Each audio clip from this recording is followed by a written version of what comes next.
So today we have comparison between two, let's just say, cheap boombox speakers. So this one is like very cheap. It also sounds like cheaper. You can definitely hear it. And on the other side we have the Tribit Stormbox Blast. It's also like a cheap boombox, but this one is a bit expensive, and this one has one of the best tunings, I would say, on a boombox speaker.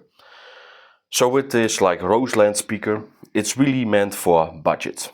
So this means that even though the build quality is not necessarily bad, it all fits pretty perfect and it all is like pretty strong, you do feel it's all cheaper materials.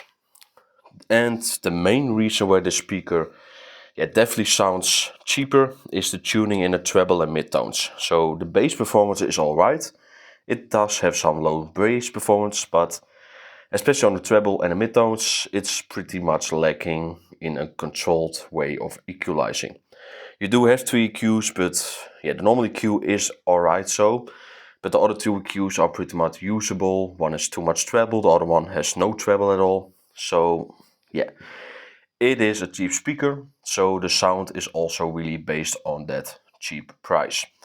Again, it is usable, especially if you want something that's cheap and you don't want an expensive speaker, for example, somewhere outdoors where you work, for example. This kind of speakers are pretty much okay for that scenario. But if you want something that has, I would say, better audio, but also more controlled audio, more like usable audio, the Stormbox Blast is definitely a lot better in that category. Even though it's smaller and even though this one has like a much bigger bass driver, this one doesn't really have real tweeters, so the Tribit definitely wins on that side as well. So without further ado, here are the audio comparison so you can see how they perform. Again, for like under 100 euros or dollars, it is a cool solution if you want something that is easy to use, and because it's cheap you don't care about it being dropped, for example. It really is a using speaker for pretty strange scenarios, for example.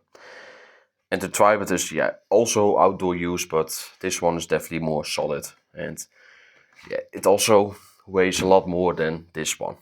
Like this one is also heavy, but this one is definitely heavier. So let's go to the audio comparisons, and you're going to see how they like perform to each other.